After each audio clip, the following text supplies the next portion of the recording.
Hi friends, welcome back to the Big Joy of Learning with Bijoy ji. VAT on partial advance payments. This session is a continuation of the last one, VAT on advance receipts and payments. Since the said topic is a bit lengthy, I have divided it into 3 sessions. I request my friends to watch the previous videos to get a better understanding about the concepts discussed here. Here we will be discussing on partial advance payments.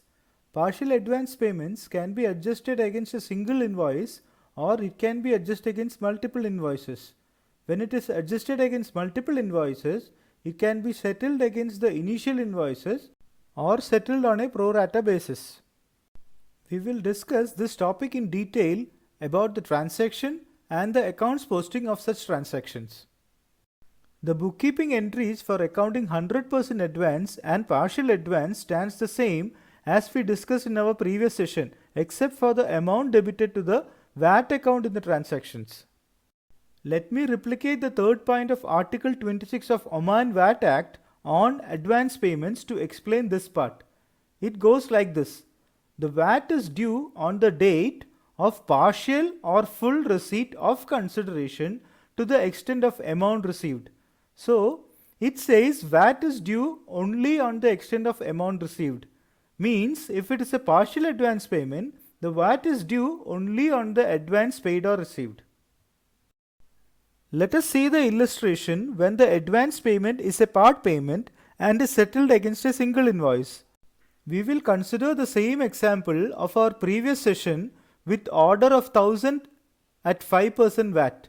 For this illustration, we will consider 60% advance with 100% invoicing and payment through single invoice. In the books of Messrs. Weissman, for accounting advance payment, that is 60% of 1000, which comes to 600, with 5% VAT, that is 30, we will be debiting the supplier and crediting the bank with 630. To post the input VAT paid along with the advance and advance payment to the supplier, we will be debiting the advance to supplier account with the paid amount without VAT, that is 600, debit input VAT with 5% paid amount, that is 30, and credit the supplier account with the amount paid with VAT, that is 630. Here, please note that VAT is only on 600, the actual advance amount paid.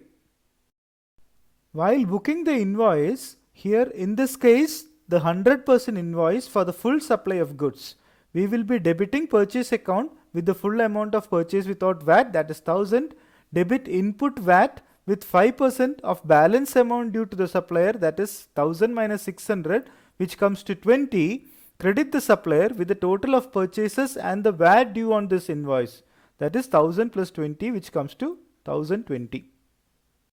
VAT amount for this transaction is 5% of balance of invoice not adjusted with the advance amount, that is invoice amount minus advance amount adjusted in this invoice. Here it is 5% of 1000 minus 600, that is 400, 5% of 400 comes to 20.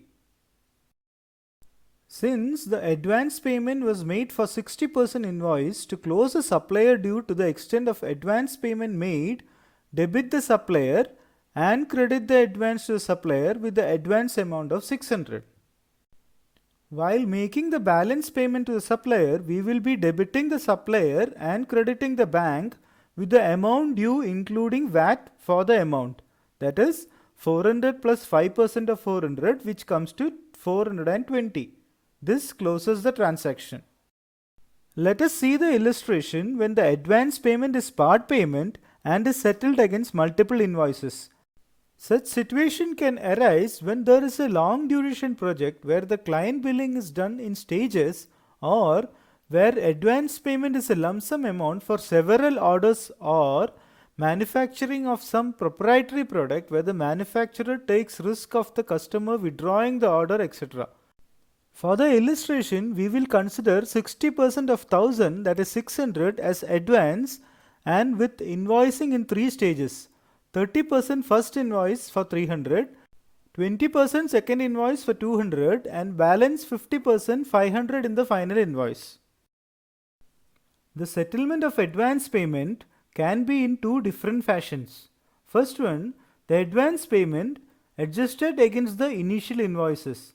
That is, the 600 adjusted fully in the first two invoices as 300 and 200, and balance 100 adjusted in the final invoice of 500. Second one is advance payment adjusted on a pro rata basis. Here, the advance payment will be adjusted on some fixed system as agreed between the supplier and the customer. Mostly, it would be on the percentage of completion of work, which will be the billing percentage. This could vary depending on the type of contract or the product. Let us see how these transactions are reflected in the books of Messrs. Weissman. While making the 60% advance with 5% VAT, he will debit the supplier and credit the bank with 600 advance amount plus 30 VAT. To account for the VAT in the advance payment and to account for the advance payment to the supplier, we will be debiting advance to supplier account with the advance amount of 600, debit input VAT with 5% of 600, that is 30, and credit supplier with 630. Let us see how the invoices will be accounted under the two different circumstances we noted earlier. First, we will check how it is done when the advance is adjusted against the initial invoices. That is, fully in the first two invoice and 100 in the last invoice. While booking the first invoice for 30% supply of goods, debit the purchases and credit the supplier with 300 the invoice amount. The VAT to be accounted for this invoice entry should be the VAT on invoice value minus the advance amount adjusted in this invoice. Here, since the full value of invoice is adjusted against the advance, no VAT is accounted for in this entry. Since the advance payment made was fully adjusted against the 30% invoice, to close the supplier due against the advance payment, we will debit the supplier account and credit the advance to supplier account with 300. Since the advance is fully adjusted against the second invoice also, the same entries are repeated for accounting it. While booking the invoice for supply of goods 20%, debit the purchase and credit the supplier with 200 the invoice amount. No VAT is accounted in this entry also because full invoice amount is adjusted against the advance payment. Also, to close the supplier due against the advance payment, we will debit the supplier account and credit the advance supplier account with the invoice amount of 200. While accounting for the last invoice for the balance amount, that is 500, the balance in advance amount 100 is adjusted against this invoice. So, we need to account for the VAT on the balance amount also in this entry. We will debit the purchases with 500, debit input tax with 5% of balance amount in the invoice, that is 500 minus 100, 5% of 400 is 20, and credit the supplier account with the total amount due for this invoice, that is 520. To set off the advance adjusted against this invoice, we will debit the supplier and credit the advance to supplier with the adjusted amount, that is 100. While making the balance payment, we will debit the supplier and credit the bank with the balance amount due including the balance of VAT, that is 420. This closes the transaction. I have summarized the transactions in a tabular format so that you can understand how the amounts are reflected in each transaction.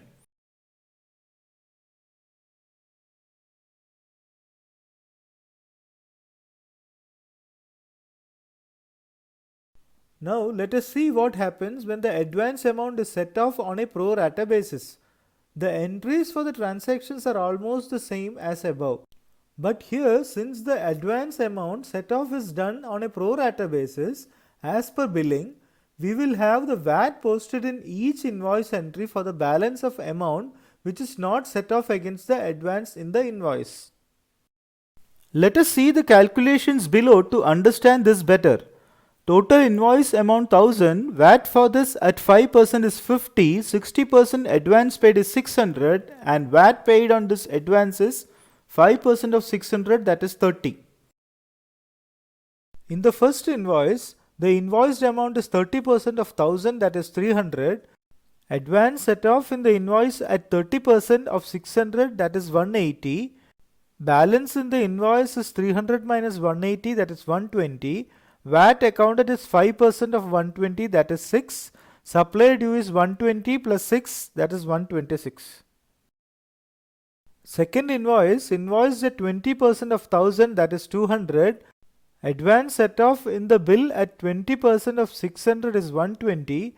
Balance in the bill is 200 minus 120, that is 80. VAT accounted for is 5% of 80, that is 4. Supplier due is 180 plus 4, that is 184. The last invoice, amount invoiced is 50% of 1000, that is 500. Advance set off in the bill at 50% of advance 600, that is 300.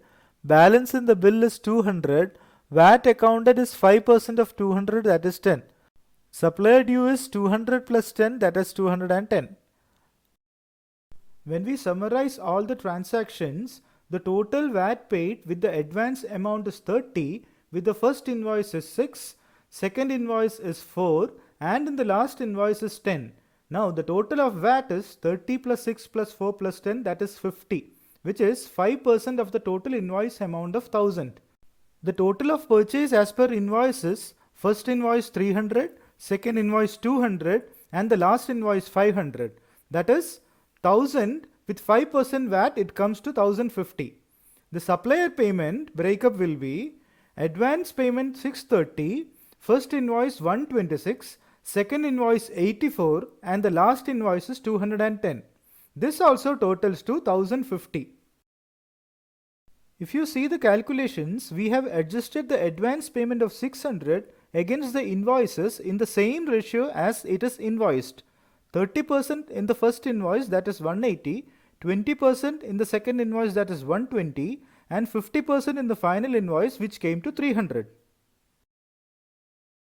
The entries in the books of accounts for accounting these invoices will be: for posting the first invoice with VAT, we will be debiting purchases with 300, debit input VAT with 6, and credit the supplier with 306.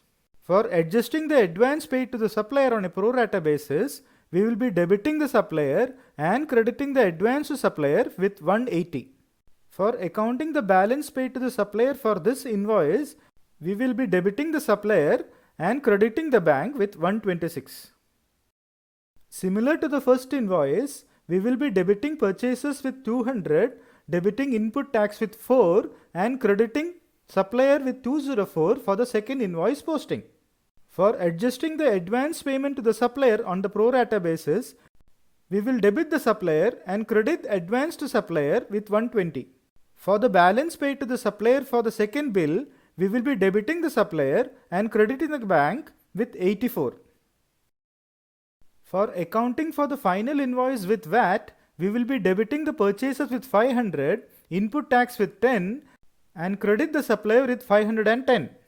For adjusting the advance paid to supplier on pro rata basis, we will be debiting the supplier and crediting advance paid to supplier with 300. For the balance paid to the supplier for the final bill, we will be debiting the supplier and crediting the bank with 210. This closes the transaction. I have summarized the transactions in a tabular format so that you can understand how the amounts are reflected in each transaction.